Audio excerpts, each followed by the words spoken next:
তবে আমরা সুপারিশগুলো করেছি, কিছু আছে স্বল্পমেয়াদী, আমরা যেগুলো মনে করছি 6 মাসের মধ্যে করা যাবে, আর মধ্যমেয়াদী 1 থেকে 2 বছরের মধ্যে দীর্ঘমেয়াদী সুপারিশ আছে যেগুলো পরবর্তীকালে ক্রমান্বয়ে দেখা যেতে পারে।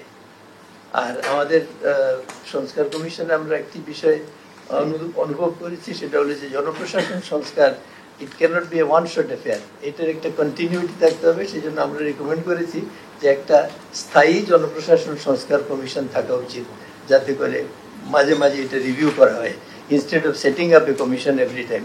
আর আরেকটা হলো যে এই কমিশন যাতে এবারের যে কমিশনগুলোর রিপোর্ট এইগুলো বাস্তবায়নের এই জিনিসটা তদারকি করতে পারে, ওয়াচ অন দ্য থিংস। আর একটা আমরা যেটা বলেছি যে একটা উদ্ভাবনী ল্যাব প্রতিষ্ঠা, জনপ্রশাসনে সম্পর্কে নতুন নতুন চিন্তা ভাবনা, আমরা গতানুগতিক ব্রিটিশ আমলের সিস্টেমের মধ্যে আছি, এখানে যেন আমরা নিউ আইডিয়াস ইনিশিয়েটিভস নিয়ে আসতে পারি। আচরণবিধিও সরকারি কর্মচারীদের জন্য একটু পৃথকভাবে করা দরকার। আর আরেকটা যেটা, যে এটা আমরা ব্যবসায়ীদের কাছ থেকে বিশেষভাবে এটার উপরে অনেক জোর দিয়েছেন তারা, আমরা মনে করি এটা যুক্তিসঙ্গত। সেটা হলো একটা ওয়ান স্টপ সার্ভিস, যাতে করে ট্রেড রিলেটেড পরিষেবাগুলো একসঙ্গে এক জায়গা থেকে পাওয়া যায়। কারণ এখন অনেক জায়গায় দৌড়াদৌড়ি করতে হয় এবং প্রত্যেক জায়গায় মানুষের হয়রানি হয়। পাসপোর্ট পাওয়া মানুষের, বাংলাদেশের নাগরিকদের, সব দেশের নাগরিকের মৌলিক অধিকার। এ ব্যাপারে ইতিমধ্যেই সরকার অবশ্য একটা, আমি শুনেছি যে পদক্ষেপ গ্রহণ করেছেন, যাতে করে তাড়াতাড়ি পাসপোর্ট ইস্যু করা যায় এবং পুলিশ ভেরিফিকেশন না লাগে। গণশুনানির একটা সুপারিশ আমরা করেছি, যে এটা বিভিন্ন অভিযোগ শোনার জন্য পাবলিক হিয়ারিং এর যাতে ব্যবস্থা করা যায় বিভিন্ন পর্যায়ে। একইভাবে আমরা নাগরিক কমিটি গঠনের উপর একটা সুপারিশ করেছি, যে জেলা নাগরিক কমিটি ও উপজেলা নাগরিক কমিটি যাতে গঠিত হয়, যাতে করে নাগরিকদের প্রতিনিধিরা নিয়মিতভাবে সরকারের কাজকর্ম বিভিন্ন পর্যায়ে তারা সেটা দেখতে পারে, এবং তার সঙ্গে স্থানীয় এনজিও এবং সামাজিক সংস্থার সম্পৃক্ততার কথা আমরা বলেছি। আমরা আরেকটি বলেছি যেটা, যে সেবা প্রদানের ক্ষমতা স্থানীয় কর্তৃপক্ষের নিকট হস্তান্তর করা। এখন যেটা হয়, all are centrally controlled from the headquarter from the ministry, এইটা যাতে না হয়, যাতে ডিপার্টমেন্ট জেলা এবং উপজেলা পর্যায়ে এই ক্ষমতাটা ডাইভেস্ট করা যায়। বিভিন্ন জায়গায় প্রত্যেক প্রতিষ্ঠানে হটলাইন স্থাপন করা উচিত, যাতে করে মানুষ সহজে যোগাযোগ করতে পারে। আমাদের রিপোর্টগুলো আমরা স্বল্পমেয়াদী, মধ্যমেয়াদী, যেটা আমি আগেই বলেছি, এবং দীর্ঘমেয়াদী হিসেবে আমরা ভাগ করেছি। আমরা মন্ত্রণালয়ের সংখ্যা হ্রাস করে মোট 43টি মন্ত্রণালয়, 161টি বিভাগ এখন আছে। এইগুলোকে আমরা 25টি মন্ত্রণালয় এবং অধীনে ক্লাস্টার করে 40টি বিভাগ পুনর্বিন্যাস করার সুপারিশ করেছি। 5টি গুচ্ছে আমরা মন্ত্রণালয়গুলোকে ভাগ করার জন্য রিকোয়েস্ট করেছি, প্রপোজ করেছি। বিধিবদ্ধ প্রশাসন, অর্থ, শিল্প, বাণিজ্য, ভৌত অবকাঠামো, যোগাযোগ, কৃষি ও পরিবেশ, মানব সম্পদ ও সামাজিক উন্নয়ন, এই 5টি গুচ্ছে ভাগ করার জন্য আমরা প্রস্তাব করেছি। আভ্যন্তরীণ সম্পদ বিভাগের আমরা পুনর্গঠনের কথা বলেছি, যে সেখানে মন্ত্রণালয় আলাদা হয়ে যাবে, আর আয়কর, শুল্ক, আবগারি এবং মূল্য সংযোজন কর 3টে অধিদপ্তর হবে তার অধীনে। সেখানে লাইন প্রমোশনের সুযোগ থাকবে ওই ক্যাডারে যারা অফিসার তাদের জন্য। আমাদের এখন বিনিয়োগ সংক্রান্ত বিষয়ে অনেকগুলো প্রতিষ্ঠান কাজ করছে, সেই জন্য আমরা প্রস্তাব করেছি যে এটাকে একটা আমরেলার উপরে একটা প্রতিষ্ঠানে নিয়ে 3টে প্রতিষ্ঠানকে বাংলাদেশ বিনিয়োগ ও উন্নয়ন কর্তৃপক্ষের সাথে একীভূত করার জন্য সুপারিশ করেছি। আমরা 2টি নতুন বিভাগ গঠনের প্রস্তাব দিয়েছি। এই একটি বিভাগ হলো কুমিল্লা, আর একটি ফরিদপুর বিভাগ। এটা আগেই হওয়া উচিত ছিল, বহু আগে, কিন্তু প্রাক্তন সরকার প্রধানের অনীহার কারণে এটা হয় নাই। এটা আমরা নতুন করে প্রস্তাব করেছি, এটা যাতে করা হয়, এই 2টো বিভাগ। আর জেলা প্রশাসক, এই পদবিটি নিয়ে মানুষের মধ্যে নানান ভুল বোঝাবুঝি আছে, সেই জন্য আমরা এটাকে এই 2টি পদবি চেঞ্জ করে জেলা ম্যাজিস্ট্রেট ও জেলা কমিশনার, আর উপজেলা commissioner, sub district commissioner and district magistrate and district commissioner করার জন্য প্রস্তাব করেছি।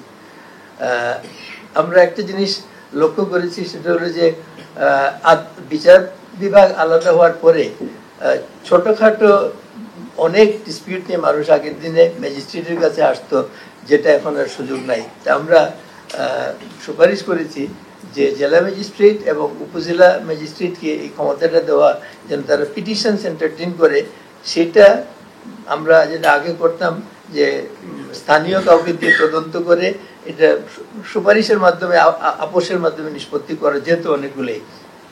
যদি কোনোটা দেখা যায় যে না এটাতে মামলা হওয়ার যুক্তিযুক্ততা আছে, তখন সেটা পুলিশের কাছে পাঠিয়ে দিলে পুলিশ এটা তদন্ত করে কোর্টে, ট্রায়াল কোর্টে সেটা উপস্থাপন করবে, এটা আমরা রেকমেন্ড করেছি।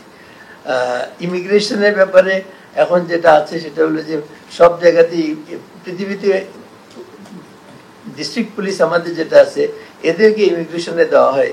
এরা এদের অ্যাটিটিউড সারা জীবনের চাকরির অভিজ্ঞতায় কারণে বিমানবন্দরগুলোতে বা মানে আমাদের স্টেশনগুলোতে মানুষের সঙ্গে কিভাবে ব্যবহার করতে হয় এইটা তারা ঠিক সঠিকভাবে করেন না। এই জন্য আমরা অনেক দেশেই পৃথিবীতে আছে এটা আলাদা ইমিগ্রেশন সার্ভিস, যেখানে তাদের ট্রেনিংই হবে শুরু থেকে এবং এই ডিপার্টমেন্টেই তারা চাকরি করবেন। এটা আলাদা একটা ইমিগ্রেশন সার্ভিস করার জন্য আমরা বলেছি। ভূমি রেজিস্ট্রেশন নিয়ে অনেক সমস্যা। এই ভূমি রেজিস্ট্রেশন এটাকে একটা হলো ডিজিটাল পদ্ধতিতে আওতায় আনা, আর আরেকটা হলো যে ভূমি রেজিস্ট্রেশনকে আইন মন্ত্রণালয় থেকে সরিয়ে ভূমি মন্ত্রণালয়ের অধীনে নিয়ে আসা। They will retain their separate existence, কিন্তু এক ছাতার নিচে কাজ করলে আমরা মনে করি যে বর্তমানে যে সমস্যাগুলো আছে এগুলো থাকবে না। আর এখন এই রেজিস্ট্রেশনের সঙ্গে একটা কাজ আইন মন্ত্রণালয় করে, সেটা হলো নিকাহ বিবন্ধন অফিস। এইটা আমরা মনে করি যে এটা ডেপুটি কমিশনারকে দিয়ে দিলে deputy commissioner can easily deal with this much better than something being done centrally from দিয়ে। আমরা প্রাদেশিক শাসন ব্যবস্থা চালু করার একটা প্রস্তাব করেছি, সরকার এটা বিবেচনা করে। যদি আমরা মনে করি যে আমাদের লোক সংখ্যার কারণে এই সেন্ট্রাল অ্যাডমিনিস্ট্রেশন এটা নট ভেরি এফেক্টিভ, তো যদি 4টা প্রভিন্স করা যায় তাহলে আমাদের ধারণা যে একদিকে যেমন এই সমস্যাগুলো যাবে, আরেকটা হলো রাজনৈতিক দিক থেকেও এর একটা প্রভাব আসবে।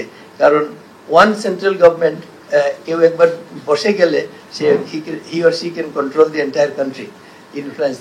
প্রভিন্স হইলে এটা আমরা মনে করি যে এটা সম্ভব হবে না। এবং ভারত, পাকিস্তান সহ নেপাল বিভিন্ন দেশে এই ব্যবস্থা আছে, কাজে আমরা এটা মনে করি এটা করা উচিত।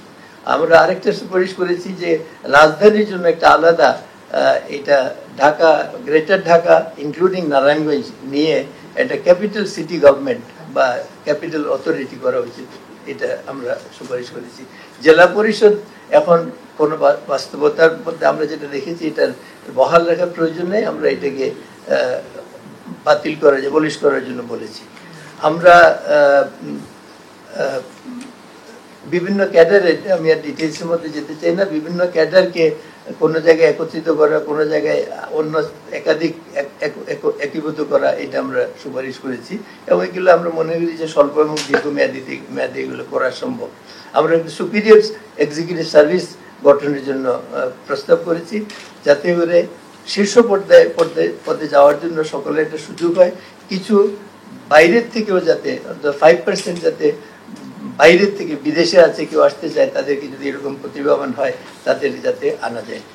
আমরা বিসিএস ডেপুটি সেক্রেটারি লেভেলে আমরা পদোন্নতির ক্ষেত্রে এখন প্রশাসনিক সার্ভিসের জন্য 75% কোটা আছে, আমরা এটাকে 50% করার জন্য সুপারিশ করেছি এবং অবশিষ্ট 50% অন্যান্য সকল সার্ভিসের জন্য খোলা থাকবে। আমরা সচিব নিয়োগের ক্ষেত্রে একটা মন্ত্রিসভা কমিটির মাধ্যমে করা, যাতে করে হুইমসিক্যালি হেড অফ দি গভর্নমেন্ট না করেন, এটা আমরা সুপারিশ করেছি। তাতে আমরা মনে করি যে এটা সুবিধা হবে। আমি আর দীর্ঘায়িত করতে চাই না। আমাদের একটা সুপারিশ আমরা করেছি কন্ট্রোলার এন্ড অডিটর জেনারেল, এটা এক জায়গায় অডিট এবং মানে অ্যাকাউন্টস আলাদা করা প্রয়োজন বলে আমরা মনে করি। এটাকে আমরা 2 ভাগ করার জন্য সুপারিশ করেছি, যে এটা আলাদা হবে।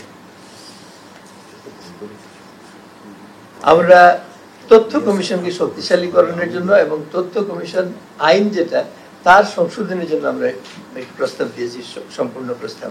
আর নেপাল এই অম্বুডসম্যান এইটার ব্যাপারে আমাদের এটা ধারা আছে সংবিধানে কিন্তু এটা করা হয় নাই। আমরা মনে করি এই পথটা সৃষ্টি করা খুবই জরুরি, যাতে মানুষ ইজিলি যেতে পারে। আমার মনে হয় আর আমি সময় নেই, যদি তাহলে আমি গাইডলাইন ভায়োলেট করে ফেলবো, সেজন্য আমি করতে চাই না। আমি এখানে শেষ করতে চাই। আমরা আরেকটা শুধু এই কথাটা বলে দিই যে আমরা দেখেছি যে মন্ত্রী প্রতিমন্ত্রী একান্ত সচিব হওয়ার পরে যে অফিসাররা হয় তাদের জন্য পরবর্তী চাকরি জীবন খুব দুর্বিষহ হয়ে যায়। তো আমরা সুপারিশ করেছি যে এইটা মন্ত্রী প্রতিমন্ত্রীর একান্ত সচিব, সহকারী একান্ত সচিব ওনারা নিজেদের পছন্দ মতো বাইরের থেকে নেবেন, সরকারি আমলারা এখানে না যাওয়া আমরা রিকমেন্ড করি, কারণ ওখানে গেলে এই অসুবিধাগুলো হয়, এরা পরবর্তীকালে নানানভাবে হেনস্থা হয় চাকরি ক্ষেত্রে। এটা আমরা একটা সুপারিশ করেছি।